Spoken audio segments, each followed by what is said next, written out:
ایک بھائی نے سوال پوچھا ہے کہ ہمارے گھر میں نا سب کو خارش پڑی ہوئی ہے، تو اس کا کوئی علاج بتائیے۔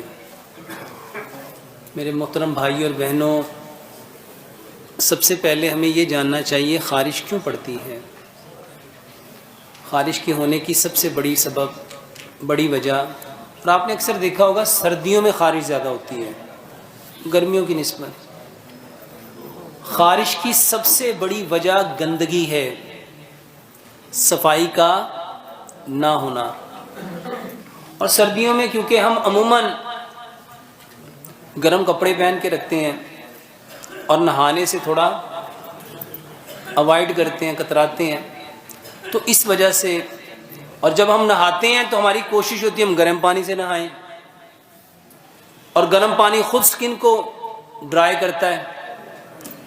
تو خارش کا بہترین علاج یہ ہے کہ آپ اپنے جسم پہ ایک تو اس کو صاف ستھرا رکھو، اور ہر روز اپنے جسم پہ یہ جو سرسوں کا تیل ہے اس کی مالش کرو،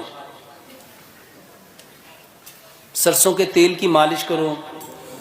اگر افورڈ کر سکتے ہو تو میرے محترم بھائیوں زیتون کے تیل کی مالش کرو، اور اس نیت سے کرو کہ پیارے پیغمبر جناب محمد صلی اللہ علیہ وآلہ وسلم نے ارشاد فرمایا، زیتون کو کھاؤ بھی، اس کو پیو بھی، اور اس کے تیل کی مالش کرو۔ یہ مقدس درخت کا تیل ہے، اور اس کے ساتھ اگر خارش ہو گئی ہے، یہ دانے نکل آئے ہیں، یہ الرجی ہو گئی ہے، تو میرے محترم بھائیوں دوائیوں کی بجائے ایک کریم خود گھر میں بناؤ۔ کیلا لو، کیلا اور ساتھ ناریل کا تیل لو، اس کو مکس کر لو، جہاں جہاں پہ خارش ہے وہاں پہ رات کو لگا لو، اور صبح کو تازے پانی کے ساتھ نہاؤ۔ میرے محترم بھائیوں سردیوں میں گرم پانی کرنے سے بچو، اس سے بچو۔ یہ سکن کو گرم پانی ہم ڈال تو لیتے ہیں، وقتی طور پہ تو مزہ آ جاتا ہے، لیکن محترم بھائیوں بال بھی جھڑتے ہیں، خشکی بھی پیدا ہوتی ہے، سکری بھی پیدا ہوتی ہے، اور آپ کے جو مسلز ہیں وہ بھی کمزور ہوتے ہیں۔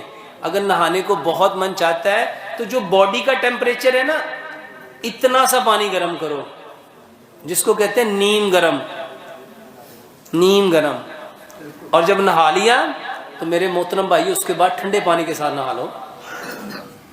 پہلے پرابلم تو پہلے ہی ہوتی ہے نا، جب پانی ڈالتے ہیں تو پہلے گرم پانی سے نہا لیا، اس کے بعد ٹھنڈے پانی سے نہا لو، اور جب نہا لیا تو میرے محترم بھائی اس کے بعد ٹھنڈے پانی کے ساتھ نہا لو۔